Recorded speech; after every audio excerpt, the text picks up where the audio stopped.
사람의 마음을 얻는 법. 우경아 지음. 발행일 2020년 5월 26일. 프롤로그. 늘 사람의 마음에 관심이 많았다. 처음 시작은 내 마음에 대한 관심이었고, 그것이 다른 사람의 마음과 관계로 확대가 되었다.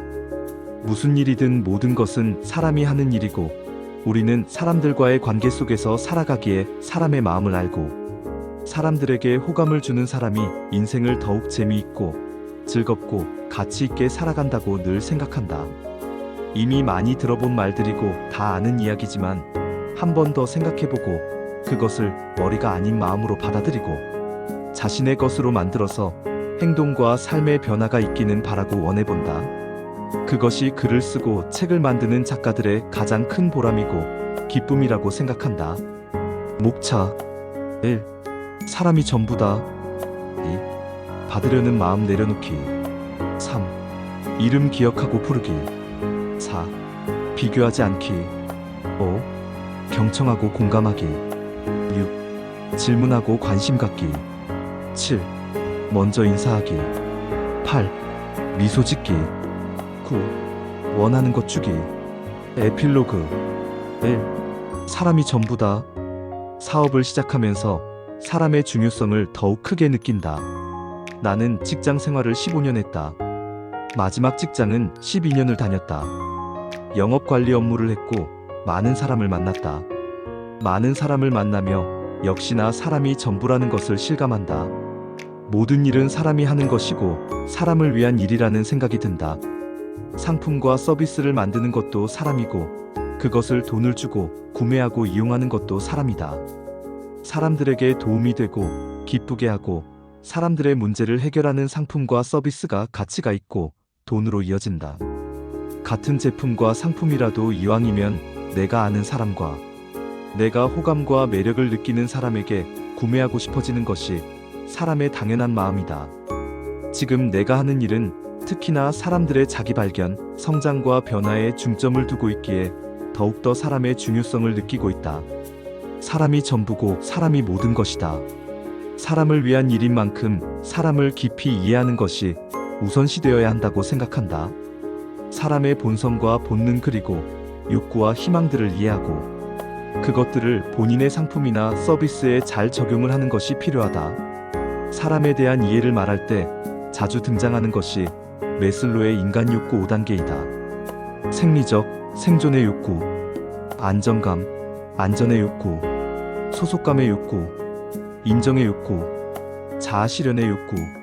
사람의 욕구에 대한 이해가 있다면 사람들의 행동과 말, 그리고 감정 변화 심리 등의 원인과 흐름을 더 잘 파악할 수 있을 것이다. 사람에 대해 이해를 하기 위해 먼저 선행되어야 할 것은 자기 자신에 대한 이해이다. 나를 이해하지 못하는 사람이 남을 이해하기는 어려운 일이다. 형태와 방향은 달라도 내가 원하는 것이 다른 사람도 원하는 것이기 때문이다. 우리는 모두 같은 사람이기 때문이다. 다른 사람에게 관심을 갖기 전에 먼저 나 자신에게 관심을 가져보고 관찰을 해보려는 자세가 필요하다. 내가 먼저 나라는 사람의 욕구와 소망에 대해서 관심을 갖고 관찰해서 나라는 사람을 깊이 이해하고 인정하고 사랑하게 된다면 그 마음이 다른 사람의 마음을 이해하는데 도움과 영향을 준다. 우리는 모두 하나라는 말은 모두 같은 사람이라는 말이고 우리가 원하는 것은 모두 같다는 말이다. 모두가 같은 사람이니까 늘 사람이 전부다. 2. 받으려는 마음 내려놓기. 주는 마음이 부자의 마음이라고 한다. 계속 무언가를 남들에게 주려는 마음을 가지다 보면 세상의 모든 것이 줄 것으로 보이고 계속 내 안에서 무언가가 샘솟는다. 나는 희생과 헌신은 오직 나를 위해서 해야 한다고 생각한다. 간혹 자식들에게 과도한 집착을 하는 부모들을 본다.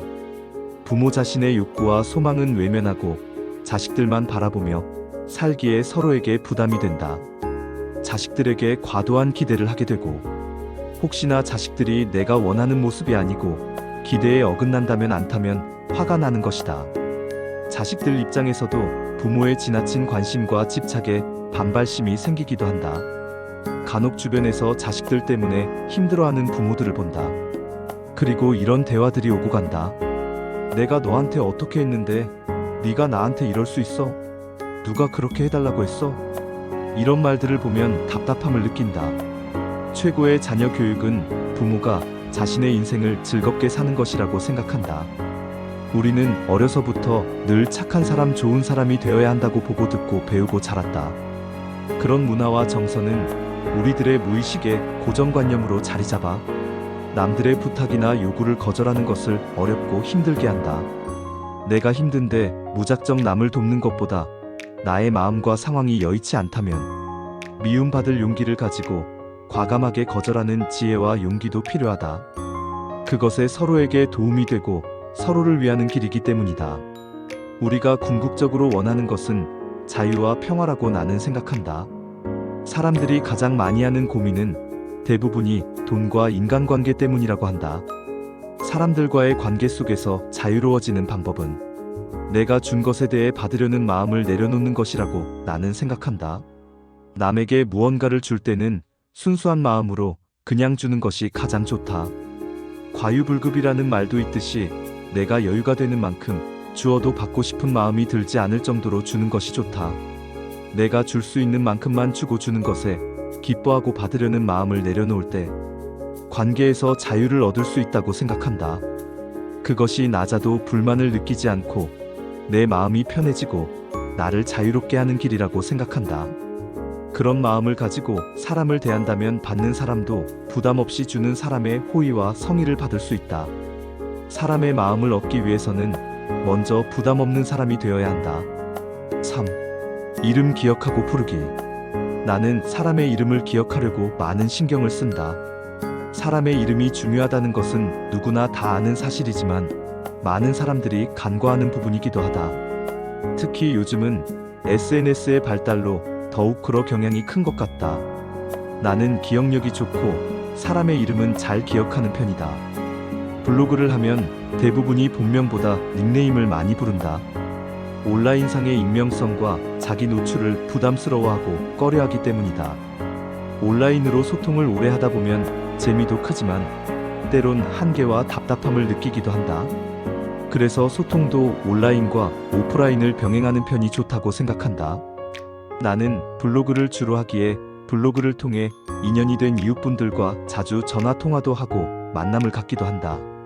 이름을 알게 된 분들은 댓글을 달거나 카톡으로 소통을 할 때 가급적이면 이름을 부르는 편이다.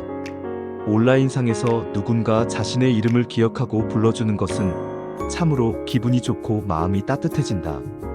작년에 1인 기업가들을 양성하는 김영환 교수님을 알게 되어 상담을 했고 1인 기업 기본 정규과정 수업을 들었고 지금은 프로 CEO 과정 수업을 듣고 있다.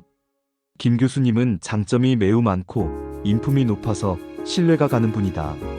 작년 김 교수님과 상담을 했을 때 교수님은 나의 딸 이름을 물어보셨고 오랜만에 다시 연락을 드렸을 때 우리 딸의 이름을 기억하고 정민이 아빠라고 나를 기억하고 불러주었다. 매일 많은 사람을 만나고 수많은 사람을 관리하는 교수님이 나의 이름을 기억하고 불러주는 것도 고마운 일인데 오랜만에 연락을 했더니 나의 딸 이름까지 기억하고 불러주었다는 것은 참으로 감동적인 일이었다. 그때부터 나는 교수님의 팬이 되었다. 교수님의 이런 섬세함과 깊은 마음이 교수님이 운영하시는 1인 기업 과정 독서 모임 강연, 청소년 프로그램 등이 꾸준히 잘 되는 비결이라는 것이 느껴졌다. 사회에서 만난 사람들 중에 내 딸아이의 이름을 기억하고 불러주는 사람이 과연 몇이나 될 것인가? 참으로 사람의 마음을 얻는 법을 제대로 알고 실천하고 계신 분이라는 생각이 든다. 많은 것을 배우고 느낀다. 나에게 나라는 사람의 존재와 나의 이름이 소중하듯 다른 이들에게도 이름이 매우 소중하다. 늘 이름을 기억하고 부르는 것이 사람의 마음을 얻는 방법이다. 4. 비교하지 않기. 절대적이라는 말과 상대적이라는 말이 있다. 절대적이라는 말은 외부의 환경이나 자극에 영향을 받지 않는다는 말이고 상대적이라는 말은 영향을 받는다는 말이다.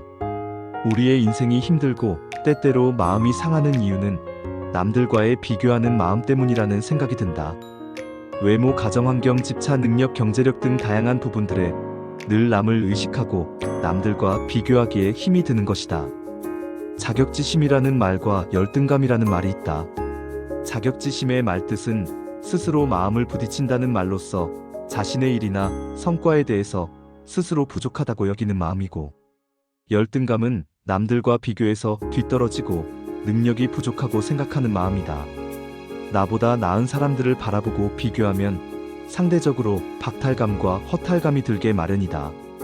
또한 나보다 못하다고 생각하는 사람을 보면 우월감이 들기도 한다. 이런 마음은 수시로 변하고 유동적이기에 이러한 것들에 휩쓸리기보다 자기만의 주관과 중심을 확고히 잡는 것이 중요하다. 가지지 못한 것에 대한 불만보다 자신이 가지는 것에 대해 만족하고 감사하게 생각하는 것이다. 그런 마음과 심리 상태는 자신의 마음을 평화롭게 하고 그 기운이 상대방에게 전달이 되어 호감이 가고 편안한 사람이라는 인식을 줄 수가 있다. 심리 정신적으로 안정된 사람은 왠지 믿음과 신뢰가 간다. 늘 다른 사람을 시기 질투하고 험담하는 사람이라면 가치 있는 사람도 불편하기 마련이다. 이런 마음의 상태가 남이 잘 되면 진심으로 축하해주고 남들이 아파할 때 함께 아파할 수 있는 마음이라고 생각한다. 그런 사람이라면 누구나 호감과 신뢰를 주어 사람의 마음을 얻는 사람이 될 수 있다. 경청하고 공감하기. 경청의 중요성은 누구나 알고 있지만 실천하기는 참으로 어렵다. 사람은 누구나 남의 이야기를 듣는 것보다 자신의 이야기를 하는 것을 좋아하기 때문이다. 특히 우리나라 사람들은 정서와 문화적으로 자신의 생각, 마음, 감정들을 표현하는 것에서 자유롭지 못한 환경이다. 그렇기에 남들 앞에서 자기를 표현하는 것을 어려워하는 사람을 많이 본다. 나 또한 그런 사람이었다. 고인물은 썩는다는 말처럼 마음, 정신 속에 무언가를 계속 담아둔다는 것은 힘들기도 하고 무거운 일이다. 그런 것들을 누군가에게 꺼내어 놓지 않으면 정신적인 스트레스를 받고 때론 우울증, 무기력이라는 증상으로 사람들을 괴롭게 하기도 한다. 사람의 말을 주의 깊게 듣고 공감한다는 것은 많은 에너지와 주의가 필요한 일이다. 그렇기에 쉽지가 않고 중요성을 강조한 말들이 많다. 당장 나만 하더라도 상대방과의 대화 중에 상대의 말을 온전히 듣고 그것을 느끼고 공감하기보다 들으면서 내가 할 말을 생각하고 있다는 것이 느껴진다. 내가 상대방에게 도움을 주고자 하는 마음과 내가 아는 것을 전하고 싶은 마음이 함께 작용을 하는 것 같다. 나 자신도 이런 나의 마음을 인지하고 알아차리고 있기에 이런 마음을 잠시 내려놓고 온전히 듣고 공감하는 연습을 해보려고 한다. 내 말을 주의 깊게 잘 들어주는 사람에게 속마음 이야기를 모두 하면 후련함과 기쁨을 느낀다.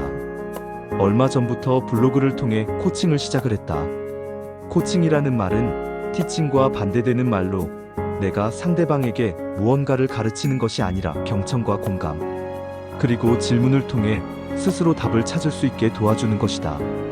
코칭을 잘하기 위해서도 나의 생각과 마음을 잠시 내려놓고 온전히 상대방의 말과 마음에 집중을 하여 귀로 듣고 마음으로 듣는 것이 필요하다고 생각한다. 공감과 경청을 잘하기 위해서는 명상이나 몸의 감각에 집중하는 수련들이 많은 도움이 된다. 작년 가을부터 단월들을 다니면서 기체초 명상 감각 수련 등을 하고 있다. 이런 수련을 통해 무겁던 머리가 맑아졌고 몸의 에너지 순환이 잘 되어 간다는 것을 느꼈다. 몸의 감각에 의식을 집중하고 지금 순간에 온전히 머무는 훈련은 몸과 영혼의 감각을 예민하게 하여 더욱 많은 것을 잘 느끼게 해준다. 감각들이 좋아지면 상대의 마음과 감정들이 더욱 잘 느껴진다. 머리로 생각하고 판단하는 것이 아니라 귀와 마음으로 상대방은 느끼고 공명하는 것이기 때문이다. 생각, 비교, 판단하지 않고 온전히 상대방에게 집중하고 상대의 말을 경청하고 공감하는 것이 상대의 마음을 얻는 방법이다. 6. 질문하고 관심 갖기. 김영환 교수님의 1인 기업 프로 CEO 과정 수업을 들으며 제일 많이 듣던 말 중에 하나가 질문의 중요성이다. 질문을 통해서 나의 철학적 브랜딩과 나만의 콘텐츠를 만들어가는 것이다. 내 브랜드인 나연구소의 존재가치, 핵심가치, 미래가치가 모두 나와 내 고객들의 질문을 통해서 만들어지고 유지가 되는 것이다. 질문을 한다는 것은 관심을 표현하는 것이다. 사람은 누구나 관심받기를 원한다. 관심이라는 것은 본다는 것이다. 우리가 인생을 살면서 외로움을 느끼는 이유는 누군가가 나를 봐주지 않는다는 마음 때문이다. 그래서 명상 등을 통해서 자기 마음을 스스로 잘 관리하고 관찰할 수 있는 사람들은 상대적으로 덜 외로움을 느끼고 혼자 있는 시간도 즐기고 사람에게 크게 집착하지 않는다. 누군가가 나를 봐준다는 것은 매우 기분이 좋은 일이다. 우리가 매일 잘 씻고 예쁜 옷을 입고 하는 것은 자기 만족도 있지만 누군가에 잘 보이고 싶은 마음 때문이다. 나의 경우도 오랜 시간 나를 모르던 시절이 있었다. 나를 알기 위해 많은 질문을 하면서 나를 알아갔다. 모르는 것이 있다면 질문을 해야 한다. 블로그를 한 지 3년이 되었고 나를 알고자 하는 간절한 마음 때문에 수많은 질문을 나에게 하며 묻고 또 물었다. 내가 원하는 것은 무엇인지, 내가 원하는 나의 모습과 내 인생은 무엇인지, 내가 좋아하는 일과 좋아하는 사람들은 누구인지. 이런 과정과 시간이 쌓이자 생각과 에너지가 모여서 점점 나 자신과 내 인생이 내가 원하는 모습으로 변화되어 간다는 것을 느끼게 되었다. 나 자신도 경험을 통해 질문의 힘을 알게 되었기에 질문의 중요성을 누구보다 크게 느끼고 있다. 질문을 통해 나의 마음을 관찰하고 나를 만나고 내 인생을 만났다. 사람을 만나고 질문을 통해서 그 사람을 알아가고 관계를 맺고 관심을 보이는 것은 매우 중요하다. 질문을 통해 상대에게 관심과 마음을 표현하는 것은 사람의 마음을 얻는 방법이다. 7. 먼저 인사하기. 12년 다닌 전 직장에서 영업관리 업무를 했다. 일하면서 많은 사람을 만났고 자연스럽게 먼저 인사하는 습관을 익혔다. 누군가가 나를 보고 먼저 인사를 해준다는 것은 매우 기분이 좋은 일이다. 먼저 인사를 한다는 것은 내 마음이 열려있고 여유가 있다는 뜻이다. 내 마음이 닫혀있고 여유가 없다면 먼저 인사하기가 쉽지 않다. 분명 나를 아는 사람이 나를 모른 채 하고 지나간다면 매우 기분이 나쁜 일이다. 인사를 안 한 사람은 나빠서가 아니라 여러 상황이 있어서 그랬을 수도 있다. 하지만 그런 세세한 상황들까지는 상대방이 알기는 어려운 법이다. 업무 관련 미팅과 상담을 하더라도 먼저 인사하는 사람이 심리적 우위에 서고 대화에서도 주도권을 잡는다고 생각을 한다. 먼저 인사하는 사람의 심리적 영향력이 더 크기 때문이다. 인사라는 것이 꼭 아랫사람이나 나이가 어린 사람이 먼저 해야 한다는 것도 고정관념이라고 생각한다. 먼저 상대방에게 밝게 인사를 해보자. 이것이 상대방의 마음을 얻고 호감을 얻는 방법이다. 8. 미소 짓기. 행복해서 웃는 것이 아니라 웃기 때문에 행복해진다라는 말이 있다. 웃는다는 것은 행동이고 행복함을 느끼는 것은 감정이다. 우리는 흔히 행동보다 감정이 먼저라고 생각을 한다. 하지만 그 반대라고 나는 생각한다. 책들을 보고 실제 삶에서 적용해 보아도 행동이 감정보다 먼저라는 것을 알 수 있다. 자신감이란 자신이라는 감정에서 나올까? 자신감 있는 행동에서 나올까? 꼭 어느 것이 맞는지 틀린지, 어느 것이 먼저인지 나중인지 알 수는 없는 것 같다. 둘 다 맞는 말이기 때문이다. 내가 생각하는 중요하고 효과적이고 빠른 방법은 행동을 바꾸는 것이다. 생각이나 감정을 바꾸는 것보다 행동을 바꾸는 것이 더 쉽고 효과적이다. 자신감이 떨어졌다고 느껴진다면 허리는 세우고 어깨를 펴보자. 턱을 당기고 아랫배와 하체에 힘을 주어보자. 눈에도 힘을 주고. 그렇게 해보면 무언가 자신감이 생긴다는 기분이 금방 들 것이다. 당당한 걸음걸이와 바른 자세를 하는 행동의 변화에서 우리는 자신감이라는 감정의 변화를 바로 느낄 수 있는 것이다. 나는 거울을 자주 보는 편이고 수시로 웃는 표정을 연습해본다. 내가 내 얼굴을 관찰해보고 웃는 연습을 해보는 것이다. 얼굴에는 수많은 근육이 있다고 한다. 그것들을 수시로 풀어주는 연습을 한다면 웃을 때 매력 있는 얼굴이 나온다고 한다. 웃는 모습이 아름다운 사람과 환하고 크게 웃는 사람의 미소는 참으로 아름답고 멋이 있다. 나 또한 그런 호탕하고 아름다운 미소를 가진 사람이 되길 원하기 때문이다. 마음이 밝고 즐거운 사람이 잘 웃기도 하지만 잘 웃고 미소를 잘 짓는 사람의 마음이 밝아지는 것이다. 얼굴은 사람의 마음을 비추는 거울이다. 우리는 보이지 않는 사람의 마음을 얼굴을 통해서 본다. 인상을 쓰고 표정이 어두운 사람이라면 다가가기도 불편하고 말을 걸기도 어렵다. 잘 웃고 미소가 아름다운 사람은 자기 관리를 잘하고 늘 자신의 마음을 평온하게 유지할 수 있는 사람이다. 나는 정말 잘 웃고 미소가 아름다운 사람이 되고 싶다. 9. 원하는 것 주기. 제일 고마운 사람은 내가 원하는 것이 무엇인지 알아주고 내게 필요한 것을 주는 사람이라는 생각이 든다. 우리는 자신이 원하는 것을 가지고 있고 자신이 원하는 것을 이루어 나갈 수 있게 도움을 주는 사람에게 호감과 매력을 느낀다. 남들에게 원하는 것을 줄 수 있는 사람은 본인 스스로가 먼저 자신이 원하는 것을 확실히 알고 그것을 이루기 위해 노력하는 사람이다.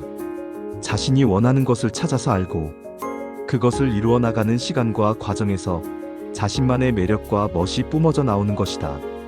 무언가를 가르치는 사람이 가장 많이 배운다고 한다. 그리고 전문가의 정의는 나보다 조금이라도 먼저 경험하고 나보다 조금이라도 더 알면 전문가가 되는 것이다. 더욱 성장하고 싶고 변화를 원하는 사람은 늘 자신이 알고 있는 것을 다른 사람에게 다양한 수단으로 전하면서 세상에 영향을 전하고 피드백을 받으면서 나아가는 사람들이다. 말로 설명할 수 없다면 아는 것이 아니라고 한다. 자신이 안다고 생각하는 것도 계속 세상에 내어놓아 보고 사람들의 반응을 보면서 세련되게 만들어가고 공고히 하는 작업이 필요하다. 늘 자신에게 관심이 있고 사람의 마음을 평온하게 잘 유지하는 사람은 타인의 마음과 기분도 잘 알아차릴 수 있다. 그렇기에 상대방이 어려운 상황에 처하거나 심리적으로 불안한 상황에 놓인 사람들을 보면 금방 알아볼 수 있는 눈이 생긴다. 그러면 그 사람이 원하는 것이 무엇인지 필요한 것은 무엇인지 내가 해줄 수 있는 것이 무엇인지에 대한 감이 생긴다. 그럼 내가 경험한 선과 아는 선에서 무언가 도움이 될 만한 정보와 지혜를 줄 수 있는 것이다. 적절한 시기에 도움을 받은 사람은 그 감사함과 호의가 오래도록 기억되게 마련이다. 주는 마음이 부자 마음이다. 계속 남들에게 무언가는 주다 보면 주기 위한 무언가가 계속 눈에 들어와서 자신에게 채워진다. 주는 것이 받는 것이다. 주려는 마음을 가진 사람과 받으려는 마음을 가진 사람의 관점 차이는 시작이 지나면 지날수록 성장과 변화에서 많은 차이가 생긴다. 나도 인생을 살면서 많은 사람에게 도움을 받았듯이 이제는 내가 가진 것, 경험한 것, 배운 것을 나누어야 한다고 생각한다. 그것을 글로, 말로, 영상으로, 강의로, 사업으로 만들어내고 세상에 선한 영향력을 끼치고 계속 사람들에 주는 것이다. 그것이 결국 나라는 사람의 가치, 영향력, 브랜드, 수익, 행복이 된다는 것을 믿고 있다. 상대방이 원하는 것을 알고 그것을 나누려는 넓은 마음이고 행동으로 옮기는 실천이 사람의 마음을 얻는 법이라고 나는 생각한다.